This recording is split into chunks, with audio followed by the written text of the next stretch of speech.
It's time for the Phil Ferguson Show.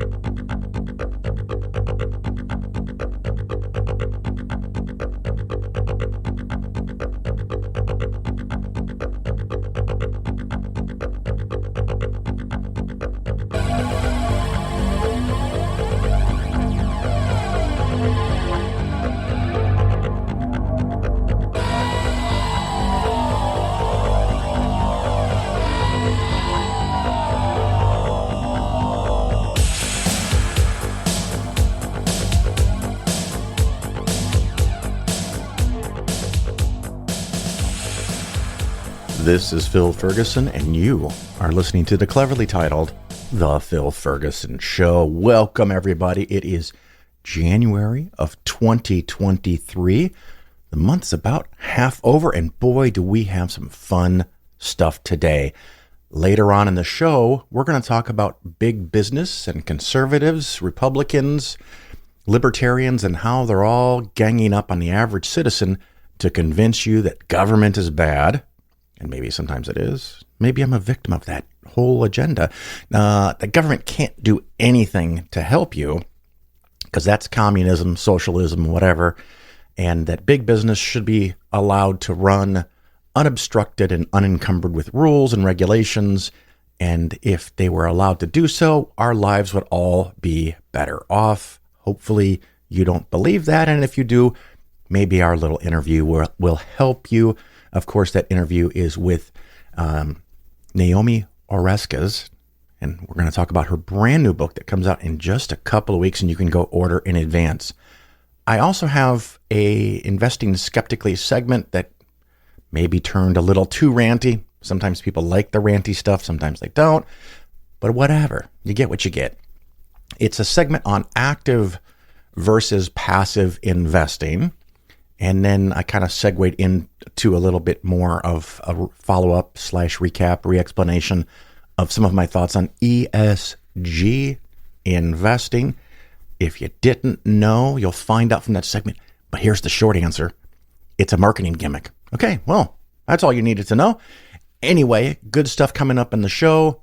I am in Orlando this month and probably for several months, enjoying the not quite so cold. It did get below 40. We're doing all right, though. The pool is not warm enough now because when it gets to 35 overnight, apparently the solar panels that heat the water can't keep up. I'm not too surprised, I guess, but we're having great fun with that. Other fun things, apparently Biden may have kept, not returned sensitive government documents from an office that he used to have and or his home. It's very unfortunate. And of course, I was waiting for, and it didn't take more than minutes for the conservative crying machine to start talking about, it's not just Trump, everybody does it. I don't know all the details of Biden. I don't know all the details of Trump, but the details that are publicly known, I think they're very, very different. Now, is it motivated reasoning on my part? Maybe. But Biden didn't know that he had them. Trump specifically packed them, put them in boxes, had an attorney say they're not there. They fought subpoenas. They fought everything. And then when the government officials showed up, they found boxes full of documents that were all kinds of levels of top secret. And there might be more. We don't know.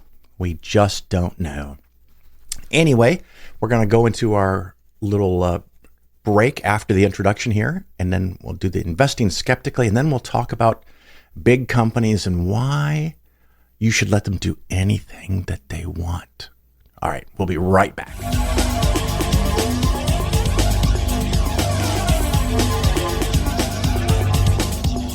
I'm sorry, but I don't want to be an emperor.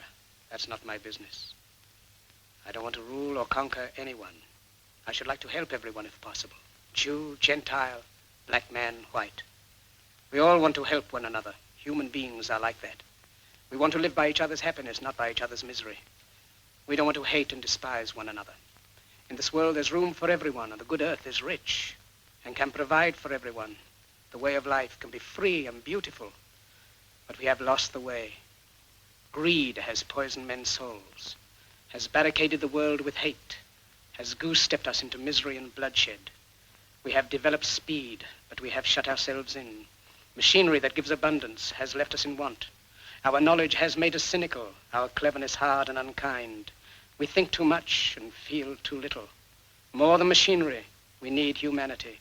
More than cleverness, we need kindness and gentleness. Without these qualities, life will be violent, and all will be lost. The aeroplane and the radio have brought us closer together. The very nature of these inventions cries out for the goodness in men, cries out for universal brotherhood, for the unity of us all.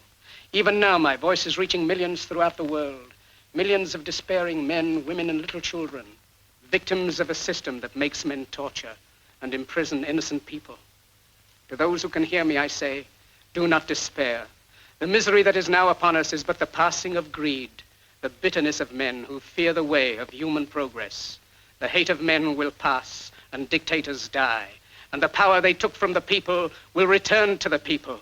And so long as men die, liberty will never perish. Soldiers, don't give yourselves to brutes, men who despise you, enslave you, who regiment your lives, tell you what to do, what to think, and what to feel, who drill you, diet you, treat you like cattle, use you as cannon fodder. Don't give yourselves to these unnatural men with machine minds and machine hearts. You are not machines, you are not cattle, you are men. You have the love of humanity in your hearts. You don't hate, only the unloved hate, the unloved and the unnatural. Soldiers, don't fight for slavery, fight for liberty. In the 17th chapter of St. Luke it is written, the kingdom of God is within man, not one man nor a group of men, but in all men, in you. You, the people, have the power to create machines, the power to create happiness. You, the people, have the power to make this life free and beautiful, to make this life a wonderful adventure. Then in the name of democracy, let us use that power. Let us all unite. Let us fight for a new world, a decent world, that will give men a chance to work, that will give youth a future and old age a security.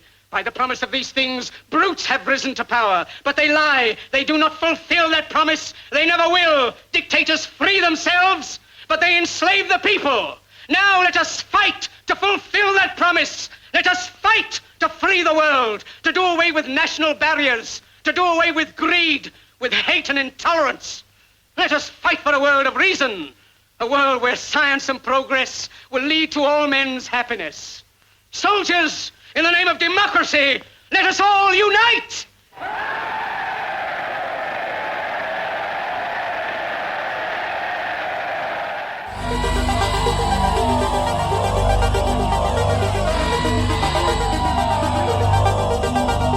The Phil Ferguson Show is for educational and entertainment purposes only. Nothing said on the show should be interpreted as personalized investment advice. Investments should be based on your personal situation, and you, of course, should consult with your financial advisor or tax professional before taking any actions.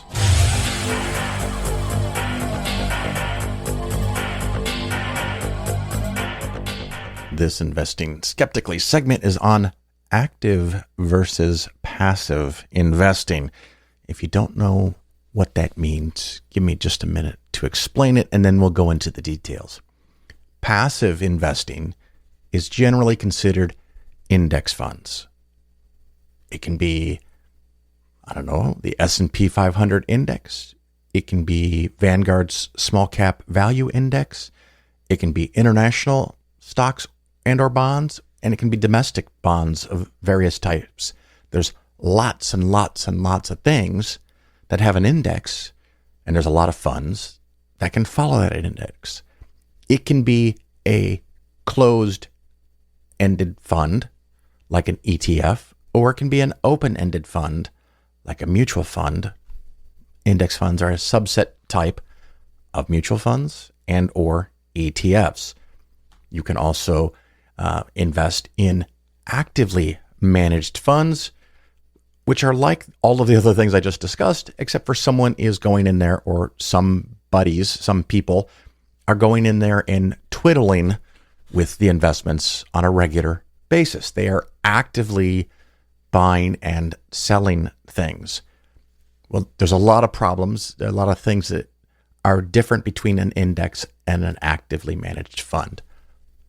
I'm going to stick with U.S. stocks for just a moment. You could buy the Vanguard Total Stock Market Index and have a representative ownership in virtually every single company that's publicly traded in the United States of America. Easy peasy. You put your money in that. It's not actively managed. It follows the index. That's all it does. It just sits there. When a stock falls off the stock market, it gets removed from the index fund. When a new stock is added, it gets added to the index fund. But outside of that, there's no change. No one is researching which companies to buy.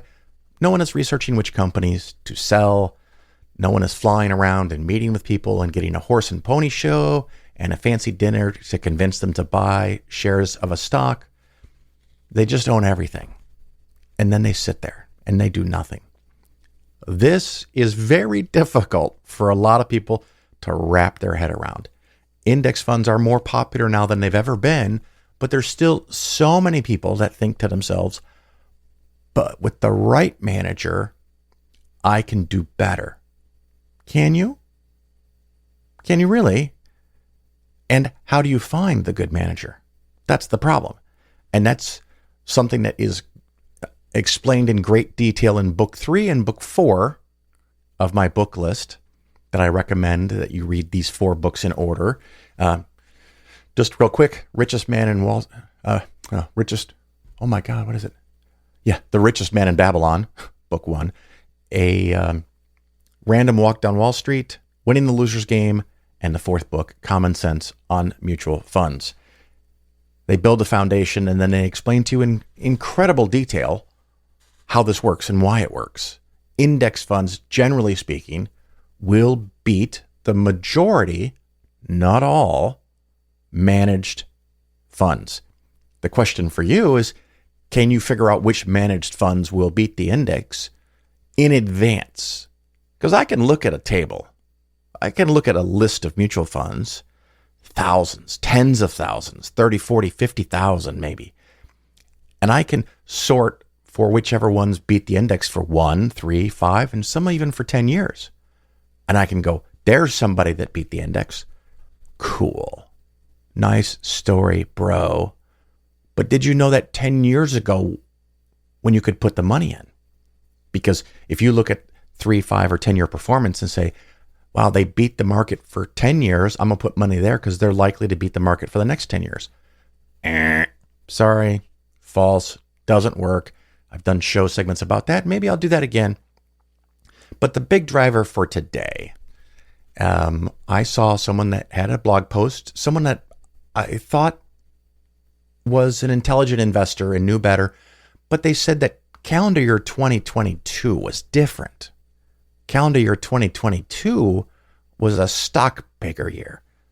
2022 separates the chaff from the wheat, the weak from the strong, whatever you want to say. That this was a year, finally, 2022 was a year we're going out and picking stocks, doing the research, doing the hard work, yielded results that's better than the index. Well, that was an interesting claim. A few seconds of Googling proved that that is false. It's just straight up wrong. And so I am looking at a website called Seeking Alpha. Very nice website. A great way to get a lot of information. And they looked at how many funds here? Oh, I had it in front of me a minute ago. Here it is. 23,551 mutual funds. 23,551. And then they compared those mutual funds to the benchmark, the most closely matched, I don't know what else to call it, a benchmark, which is really close to being an index fund.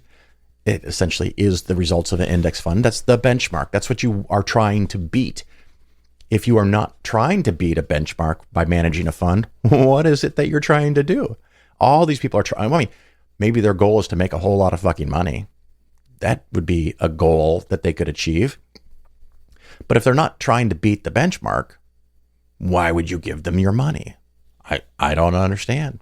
But that's me. Everyone invests for different reasons. And again, this Seeking Alpha, let's see, what is the title of this?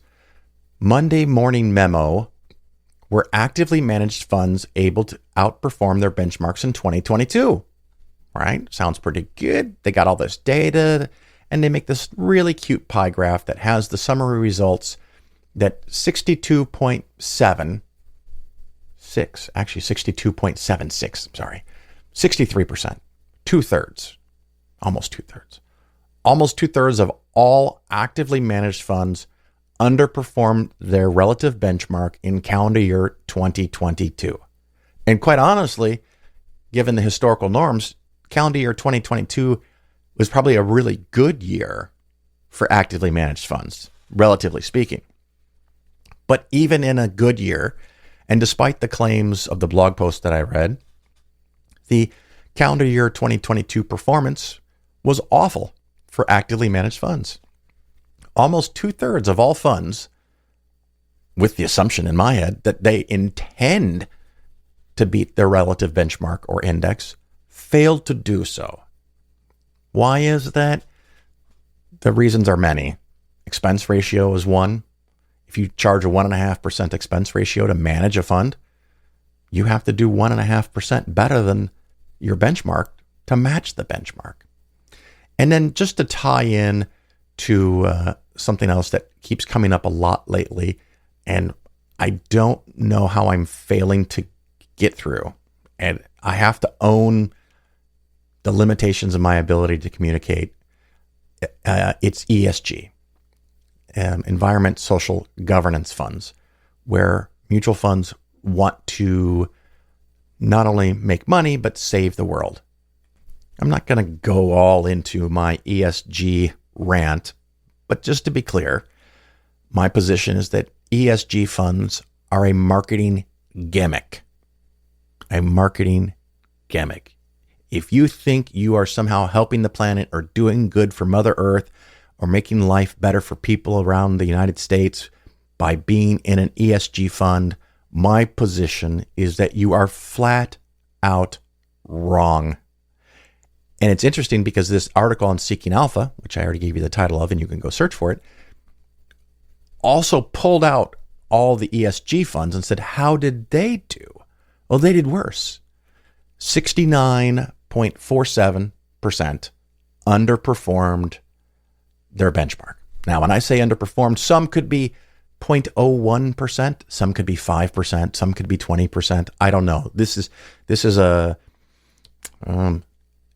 yes or no. This is on or off. This is you either beat the benchmark or you didn't. And in the case of ESG funds, according to this research at Seeking Alpha, 69.47, I'm going to say 70% of ESG funds underperformed their relative benchmark.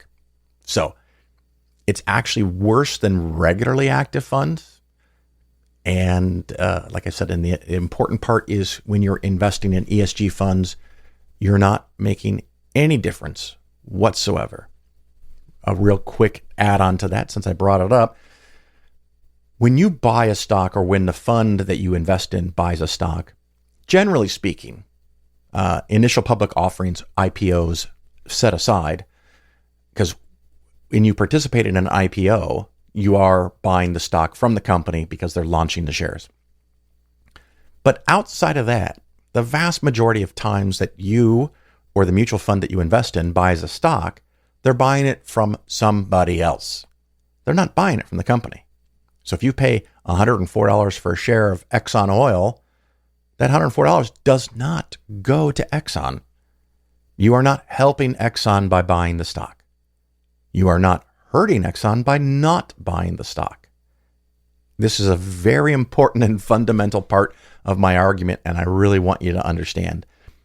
The money going back and forth has nothing to do with Exxon. Now, it has something to do with Exxon because the stock may pay a dividend, and you could argue that management bonuses would be lower if the stock price is down. And you could argue, and I think this would be the best defense, the best argument, I guess, if enough people did not buy Exxon stock, the price would go down, and that could hurt the reputation or the bonuses or the dividends for other people that own that stock. There is merit to that argument. However, in a world where not everybody cares about things that you care about, there will be somebody, many somebodies possibly, that at some point will look at the Exxon stock price that you have helped drive down, and they'll say, hey, wait a minute, that I've calculated that that company is worth more than the current price per share of the stock, and they go and they buy it. And now the stock will return to its theoretical normal value of whatever the market sees, and you've not pushed down, at least not successfully, and not for the long term. And what will happen is that you will not be making money from that company, but somebody else will be making extra money because you helped drive down the price and they bought it and helped push it back up. So you lose and did nothing productive, and someone else, other people will make more profit. And the people that make more profit are the people that don't give a shit about your philosophy. So I think it's even possibly counterproductive what people are trying to do. That's on top of the fact that you're going to make less money. Now, I have suggested, and I wanted to word very carefully because I just had a nice email exchange with somebody, very pleasant, where they phrased it that my advice is to give to charities. I think it's a really good idea, and maybe you should give to charities. But in this context, I was not advising that you take money from your investments and give it to charity.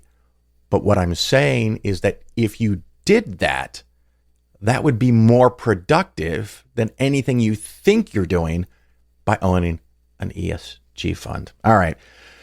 Way too much on that. So that's this segment's rant on some of the reasons why you shouldn't bother investing in ESG funds, because according to this Seeking Alpha data, 70% of them underperform their benchmark. And of course, something like 63% of all funds, whether they're ESG or not, underperform the benchmark. So stick to index funds. You're going to make more money. You're going to have higher returns. And if you want to, I'm not recommending that you do, but if you want to give to charity, that'd be pretty fucking nice. You could skim some off the top and still be ahead. Anyway, that's enough of that. Take a quick break and more of the show will follow.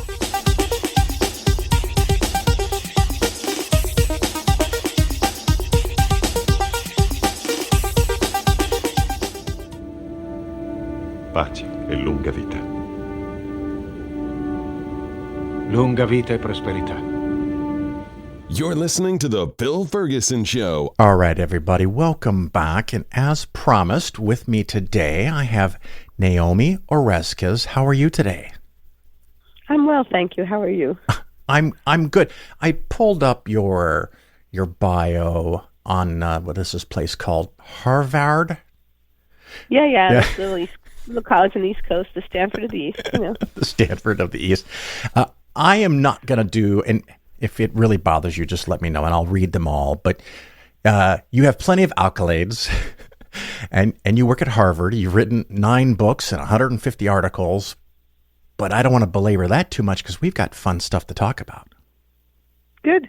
That works for you? Absolutely. Excellent. Well, earlier today in preparation, because the other book was so very long ago, Merchants of Doubt, which got made into a movie, and I watched it today, and it was very depressing. Yeah, I know. But I'm hoping that today you're going to tell me all is well in the business world, and the big corporations want us to be happy and healthy and flush with cash, right? I wish that I could tell you that, but sadly the truth is rather different. Yeah. So you have written a bunch of books. Like I said, the most well-known one is Merchants of Doubt, which people can watch on their favorite video viewing platform, often for a small fee. But hey, you get some of that, right? Sadly, no. Oh. We sold rights for a flat fee, so we don't get anything that's from okay. that. If I sell another book, then I'll be smarter about what I asked for. Fair enough. And more recent book, Why Trust Science, which is kind of thematically related to Merchants of Doubt. And I also finished that in the audiobook format. And I like to tell people, I pay people to read to me. So that's Nice. Do you know if your new book, which we're going to talk a lot about, I hope, is that going to be an audiobook as well?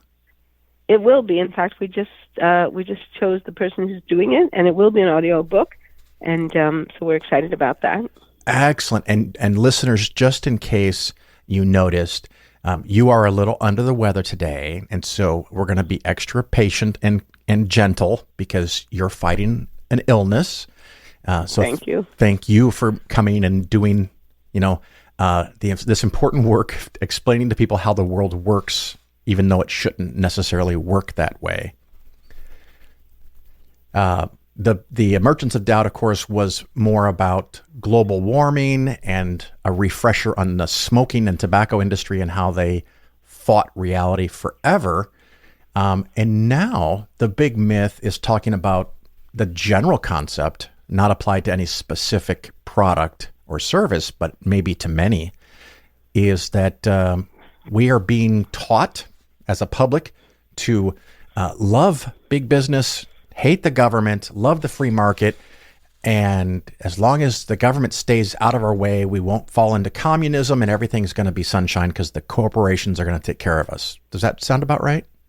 Yeah, that's a great summary. Maybe you could write that down for me. Yeah. I'm trying to work on bullet points to give my publicist, but that's exactly right. So the new book is a longue durée history, 100 years of a history of corporate propaganda. And it's about how corporate America worked really steadily and for a really long time to persuade us of exactly what you just said, that markets are our friend, that we can trust markets because markets are wise and markets are efficient. But the government is really not our friend. The government's really our enemy because even though it may say it's working on our behalf, actually when the government interferes in the marketplace, it undermines prosperity and it threatens our freedom. And we got interested in this topic because that framework was what motivated the Merchants of Doubt. Yes. What Eric and Conway and I wanted to explain in Merchants of Doubt was, it was in a way kind of a mystery story. One of my friends one time says, is it a sex thriller? And I'm like, no, but it is kind of a mystery. So the mystery is, why would intelligent people reject science? And particularly the Merchants of Doubt, the protagonists of our story, were actually famous scientists who actually betrayed their own scientific community to attack science on a whole set of issues that involve climate change, the harms of tobacco, the reality of the ozone hole, all kinds of stuff. And so it was a bit mystifying. Why would these intelligent, highly educated people, very successful people, reject the work of their own colleagues?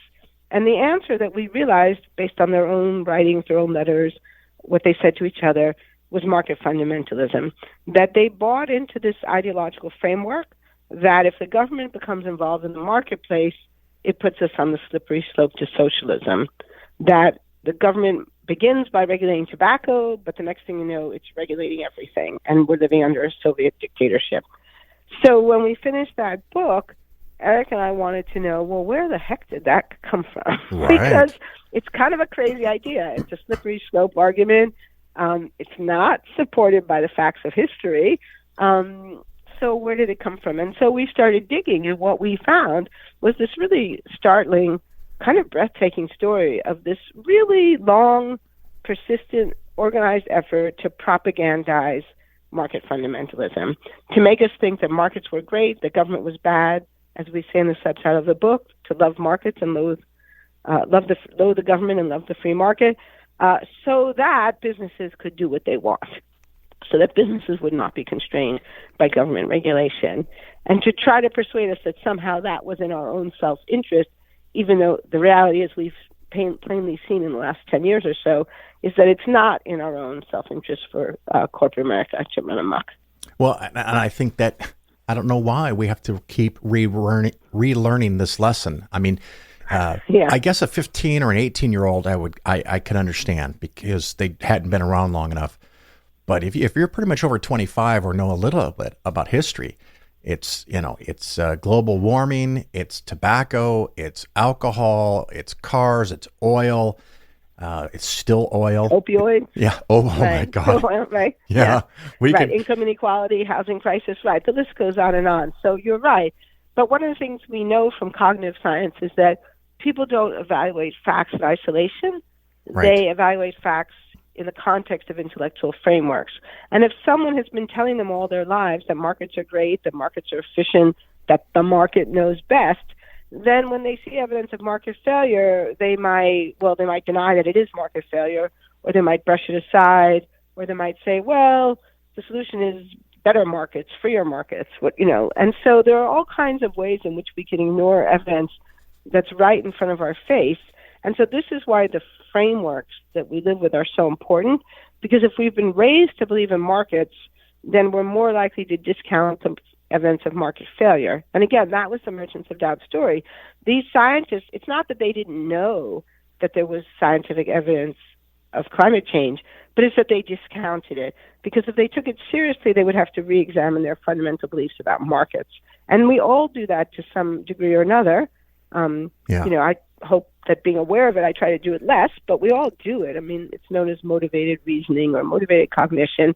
But this is why examining the frameworks are so important, for us to be able to step back and say, well, what are our motivations? And more to the point, not so much what are our personal motivations, but what are the motivations of the people who built these frameworks in the first place? And the sad truth is that in this case, we find that the motivations were pretty dark. Our story begins with the attempt by corporate America to defend child labor. Yeah. Now, today, very few people would defend child labor. In fact, I can't really think of anybody who would. Seems pretty obvious that a 2-year-old shouldn't be working in a textile mill. At least not or here. Or a 10-year-old in a factory, right? Not in America, not in an advanced country. And yet, in the early 20th century, when reformers tried to pass laws banning or limiting child labor, corporate America fought it tooth and nail. And they fought it on these grounds. They fought on the grounds that, well, if you let the government regulate the labor force, the next thing you know, communist dictatorship. Yeah, and they're going to take your guns. You got to throw that in there too. Correct. Well, that argument comes later. But you're right, exactly. But today, fast forward, they'll take your guns, they'll take your hamburgers, they'll tell you what car you're allowed to drive, blah, blah, blah. And they make you wear a seatbelt and a helmet. Correct. A helmet, right. I know it's funny about doing this kind of work. I mean, it actually made me question helmet laws because, you start... Well, to do work like this, you have to try to be as intellectually generous to your opponents as you can, and to try to think, well, okay, in what framework do these arguments make sense? And one thing that Eric Conway and I say in the book is that doing this work has persuaded us that the best solution to a problem is the smallest one that fixes it. And I do think that sometimes progressives make the mistake of being overly ambitious. I think it's a legitimate critique of progressives to say that once there's some kind of problem, they sometimes use that problem as an excuse to do all kinds of other stuff they want to do too. And I think that is a mistake. So, if you want me to criticize just like I've seen in the movie and in the book, sometimes, global warming as an example, you get carried away and you make predictions that the Earth is going to end in 15 years and we're going to go extinct. Well, when year 16 comes around, you have been completely and totally discredited. I do kind of see this whole thing as, I don't know if this makes sense, a weaponization of the American ethos. There's certain things. In some ways it is, yeah. Yeah, a lot of this is tied up with American individualism. Yes, and exactly. Again, like a lot of things, individualism up to a point is a good thing. Yeah. I mean, I think most of us want to live in a country where we have a lot of choices. We like the fact that America is a pretty free and flexible nation. That's good. But like most good things, it can be taken to an extreme. And the reality is that we don't live in isolation. And the choices we make affect our neighbors, they affect our friends, they affect people in other countries. And climate change is the perfect example of that. So yes, I like driving a car. Most Americans do. Yeah. And I don't want the government to take away my car. But my driving a car is driving climate change that is hurting people all across the country and the globe. It's causing storms, wildfires that are destroying people's homes, that are flooding out whole communities. So at what point do we say my right to drive a car has to be tempered by the right of other people to live in safety and security and not have their houses burned down in wildfires, not have their communities flooded during horrible storms. Or look what's happening in California today, and billions of dollars of damages that then end up we all pick up the bill for that, right? We all end up paying for it, right? And so if the government says, or if people say, well, it's time to kind of rebalance that and to say, sure, you can drive a car, but after a certain date, it's got to be an electric car. Yeah. Right?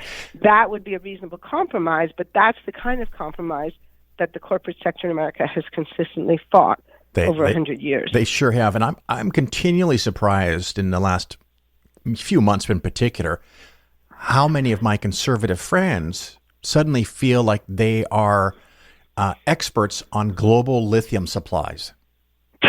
I know. Well, that's a beautiful example of motivated reasoning. Yeah. Right? They don't want these changes to happen, and so they come up with reasons. So it used to be they didn't believe in climate change, or it used to be they refused to accept it was man-made. Now it's like, oh, but wait, there's not enough lithium in the world.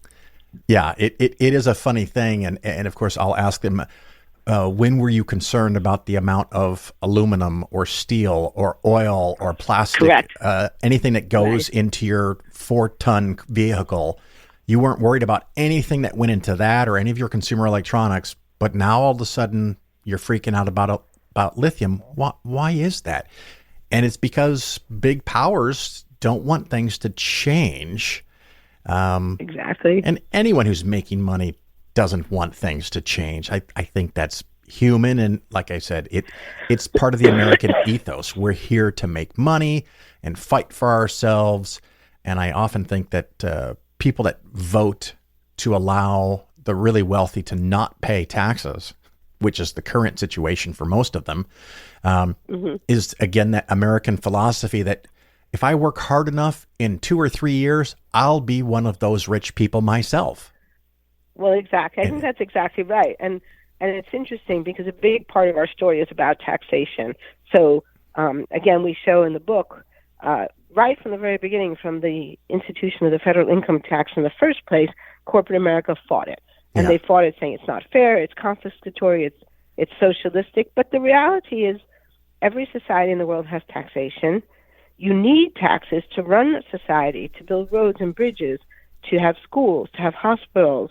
And Adam Smith even says this in The Wealth of Nations, right? One of the things he has a whole big discussion of taxation, which you almost never see discussed by in the pages of the Wall Street Journal or by your conservative friends. But Smith goes on at great lengths to talk about why we need taxes and how they should be done. And he doesn't say, nowhere in The Wealth of Nations, which is a big book, nowhere does he ever say taxation is bad or wrong or theft. He says it should be done fairly, it should be done equitably, and it should be done like with a kind of transparency and consistency so that you know what's expected of you and you can fulfill your obligations. And he has this amazing line, which we quote in the book, and I don't have the book in front of me, and I may not get it exactly right. Sure. But basically he says words to the effect of, from each according to their abilities and to each according to their needs. And when I read that line, I almost fell off my chair because I'm not an Adam Smith scholar, I'm not an economist of any kind, but that's almost exactly what Karl Marx says in the Communist Manifesto. And we know that Marx read Adam Smith. We know that he studied Smith very closely. And so I now believe, I'm not a Marx scholar, but I feel in my bones that this is almost certainly true, that Marx probably got that from Adam Smith. And it's pretty amazing when you think about it, that this man who we see of as kind of, the god of capitalism said, oh, yes, we should have taxation and we should tax the rich more and we should use it to help people who need it. Yeah, I think so. And of course, in the last several decades, the taxing ability of the U.S. government has been turned around, and so that in many cases, people that don't make as much money actually pay higher tax rates. I know, or they pay a net higher amount. Yes, I know, partly because of Social Security tax, which everyone has to pay, but tops out. It's sort of the opposite of a progressive tax because it tops out at about, $100,000 or so. Yeah, 130 or something like that. Total, right, the net tax burden on wealthier people ends up in many cases being less. I know that when I got, well, I guess this is getting personal, but when I had the experience when I topped out my Social Security taxes, I thought my employer had made an error. And being an honest Girl Scout, I actually went to my HR person and said, I think university made a mistake. It looks like I got paid too much this year. And this was like in December, so it was right at the end of the year. So I'd like just come up against that boundary. Yeah. And she's like, oh, no, you reached the Social Security threshold. I'm like, what? I had no idea that was even a thing. And I suspect a lot of Americans don't, right? There's so much about, well, the tax code's not very transparent. No, it's Adam not. Smith was right about that. We could certainly do a lot more to make it more transparent, but we could also make it much fairer, more equitable, and more progressive. But that's the opposite of what's happened in this country. Tax rates on the rich have gone down steadily over the last 50 years. And so now the rich pay a much smaller proportion of, they take on a much smaller proportion of the responsibility for the common needs of the country, like roads, bridges, hospitals, schools, etc. Well, just a few weeks ago, I did a segment on my show about how dividends from stocks, from the stock market, are no longer taxed as income.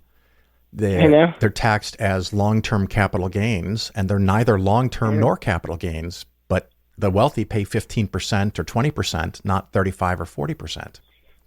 I know, and this is a perfect example of how the rich in this country have made laws that benefit them. Indeed. It's like the old golden rule. The people with the gold make the rules. But if you ask yourself, why have so many of us gone along with this? Why have we voted for politicians who passed these laws? Right. That's where our story comes in, about how we've been saturated by this message of supply-side economics, that cutting taxes is good, that it helps the economy. It's not true. The economic evidence shows it's not true, and yet we continue to buy into it because we've been so saturated with this message, that taxation is bad, taxation is theft, et cetera, et cetera, et cetera. And before we go and on, the other, go ahead, please. I was just add one more thing on taxes too. Nobody likes taxes, right? Nobody wants to pay their tax. Well, actually, my mother did, but she was a very unusual human being. Yeah. But the reality is that, we think of taxes as kind of a bad thing that makes us unhappy. But studies show that actually the happiest people in the world are mostly in the European social democracies, where the tax rates are substantially higher than they are here in the United States. Studies show that actually higher taxes, if they are used for things that take care of people, like good roads, good public transportation, good schools, people are happier overall.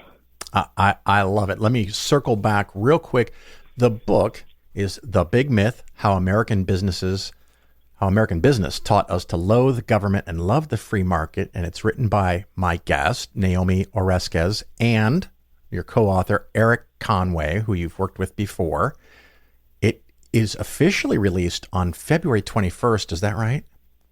Yes, that's right. Mm-hmm. So everybody, you can go and pre-order from any supplier of your choice or ebook and have it ready to arrive at your door or on your magical device in your hand that's filled with lithium on February 21st. Exactly. And I know you're fighting a cold, so I don't want to overdo it, but you are free to talk about more stuff, more things. Is there something we want to wrap up with, or do you want to go on with more topics? Well, I think maybe we can wrap up, but I would just want to underscore that it's a big book. It's a 100-year history, and many people might think, well, why should I be reading about things that happened 100 years ago? Yeah, it's important. But I think the point of the book is that it's so important to the challenges we're facing today. So many of the big challenges we face, challenges about income inequality, challenges about climate change, the problems of, the housing market, the opioid crisis. So many of these problems have developed because we've had inadequate governance, inadequate government regulation of the marketplace in the case of the opioids, or inadequate government response to market failure, like the case of climate change. Markets are powerful tools. They work well for a lot of things. But in area after area after area, we've seen how leaving things to the marketplace doesn't actually work. So just look at the housing crisis. How many cities in America now have become completely unaffordable for people who work in them? This giant mismatch between what workers are paid and what housing costs in places like New York, Boston, Washington, Chicago, Los Angeles, San Francisco. It goes on and on and on, right? And you have so many people now moving simply to find affordable housing. Now, some free marketeers might say, well, that's fine. That's the market response. That's supply and demand. Except the problem is that it hurts to move. It's hard to move. It costs a lot of money. It separates you from your family and your friends. And studies show that when you're separated from your families and friends, your health is influenced, your happiness is influenced. So there are real costs that the market doesn't account for. And it's the same with climate change. Oil and gas companies have been selling fossil fuels for 100 years. They're legal products. They're good in a lot of ways. When we first started using fossil fuels, it was a net benefit to society. But then we learned that these fossil fuels are also disrupting the climate in ways that is now literally killing people. And yet we seem to be completely paralyzed to do anything about it because the market by itself can't fix it, because the market has no mechanism to account for these damages. And that's where you need government or governance of some kind to remedy the market failure. But we've been paralyzed because when people try to say, look at this problem, we need to do something about it. Well, I know because I'm one of those people, we get accused of being communists. Yeah. It's like, no, I'm not a communist, I'm a scientist. The phrase I like is unregulated capitalism leads to monopoly. Because that too. That's the point of capitalism, is to win. And when someone eventually wins, they have no competition left. And so that's another reason to keep. We were out in Moab, Utah, and we had a tour guide taking us out through some of the beautiful areas that are out there. And I don't know, I was shocked, maybe even embarrassed, to find out that our tour guide, while he seemed quite happy, lives in a tent because he can't afford the rent in the city that we were visiting, because there's so many tourists that every room is rented out to people who can afford a vacation, and he has to have a tent and go out in the desert and camp. Oh, so well, that's a beautiful example of a market failure, right? Yeah, I mean, he's an honest guy. He's doing an honest job. Yeah. But the market doesn't pay him enough money to afford a place to live in the town where he works. It's absolutely amazing. Well, Naomi Oreskes, thank you so much for being on the Phil Ferguson Show. And, of course, we want you to get better right away. Rest your voice. Thank you. Is there anything else you want to throw in before we run away? No, Phil, it's a pleasure being with you. And I hope people will buy the book. And, of course. You know, it's great to have this opportunity to talk to you and your listeners.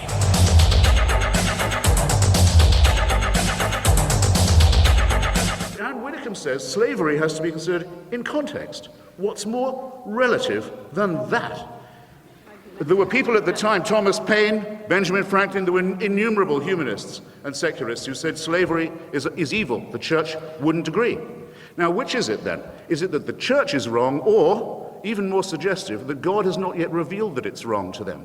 Or did God support it all those years and then change his mind? From a beginning point of absurdity, you arrive at a terminal point of absolute moral chaos. And I think you've at least done us the favor of making that plain this evening. God, in short, God did not make man in his own image. It is precisely to the contrary. Mammals and primates made many gods and many churches in their own rival images. Hey, poor! You don't have to be poor anymore! Jesus is here!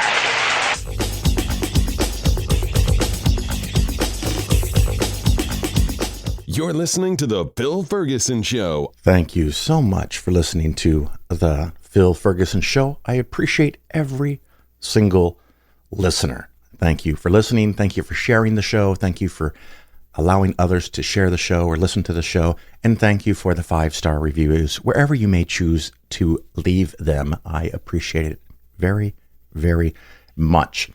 Let's see. Oh, coming up, I almost forgot. In just a few weeks, where is this? Here it is. Free Flow, FREEFLO. Free Flow is a conference put on by the Central Florida Free Thought Community. It is in Orlando, Florida, March 10, 11, and 12. And in summary, you should fucking be here. I guess that's all you really need to know. No, really, you can go to freeflow.org and see all of the amazing speakers. Wow. That is quite a list. I have already registered. I'm just a guest this time, so I'm going to be chill and having fun listening to all the speakers and all of the entertainment. And they made an ad, which is really pretty cool. So check that out. Free Flow, again, March 10 through 12, 2023.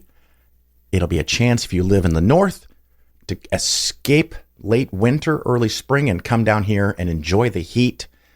Because in March, it's possible to be over 90 degrees and really high humidity in just March. So hopefully you can come and enjoy that. Trying to think what else is going on. I have things to say, but then when I start recording, they're gone. I do know that I have another segment that I've recorded that will hopefully be in the next show or two about a thing called wage inflation and just how panicked should we be that hourly income earners are getting paid more money. Short answer is you should be zero panicked and concerned over this. It's a good thing, in my opinion. But we'll get to that in another episode. If there's topics you want me to cover or discuss, let me know. I'd be happy to look that over and research it. Oh, I know what else I've got coming up. I did a segment on a company that will allow you to invest in solar and solar panels and solar electric production facilities. How you can put your money to work and make a whole bunch of money. The big question is, will you? Well, you'll find out in that segment. I don't know if it's going to be the next show or the show after that, or maybe it even gets bumped further. And I also have an interview coming up, and I want to spoil it, with someone who has left religion, and we're going to talk about their story. I often forget, or actually don't mention the closing music, but this time it's not one of the crazy Christian ones, and I just want to make sure that everyone knows that this person deserves the credit. It's from a band called The Bad Examples. The song is written by my friend Ralph Covert. He has been on the show. He has many albums, including albums for kids, rock and roll for kids. And the song is Not Dead Yet. I'll just play part of it. And I am specifically using the song with permission.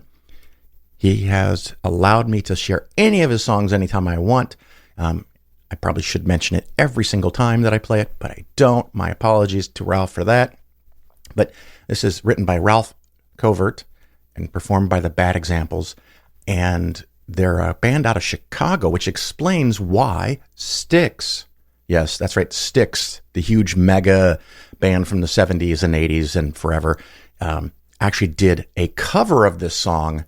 And so that's kind of cool too. I'd be really, really happy if I could write a song that a big band like Styx would cover. But I wanted to make sure I mentioned that at least every once in a while. Of course, if you happen to stumble across some crazy Christian copying music that should be a crime against humanity, if not copyright infringement, let me know. Send me an email with a YouTube link and just let me know that it's crazy Christian music, and maybe I can add it and play it occasionally in the show.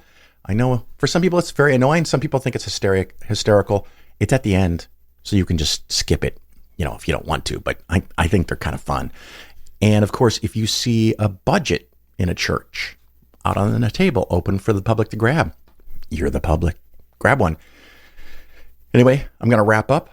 I have my talk on the 15th, which is probably going to be before you hear this podcast for many listeners. And that is in Florida, and it's part of the Central Florida Free Thought community. So hopefully maybe somebody listens to the show, shows up. And I do hope to see you somewhere in person. Free Flow is coming in March, so go check that out. And I hope to see you there somewhere. Until then, ciao.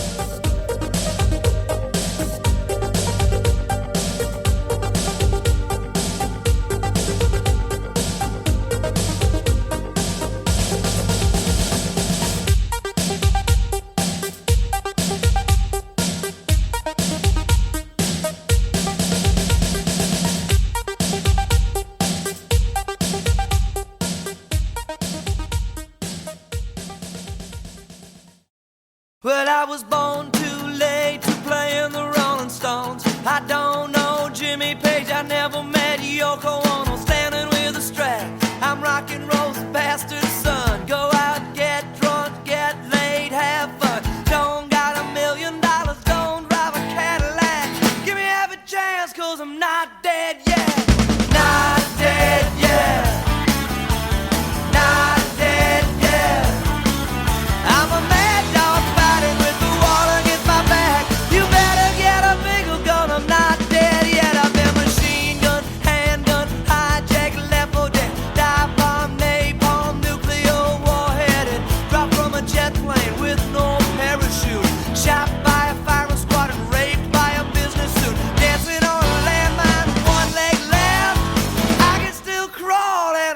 not dead, yeah. Not dead, yeah. Not dead, yeah. I'm a mad dog fighting with the wall against my back. You better get a bigger gun, I'm not dead, yeah. Well, you're bigger, rougher, meaner, tougher, dirtier and uglier and sneakier and trickier. You wanna shoot me with a gun, cut me with a knife, take your bare hands and rip out my eyes, kick me in the balls and you bit me in the neck. Well, hit me again 'cause I'm not dead, yeah. Not dead, yeah. Not dead, yeah. I'm a mad dog fighting with the wall against my back. You better get a bigger gun, I'm not dead, yeah.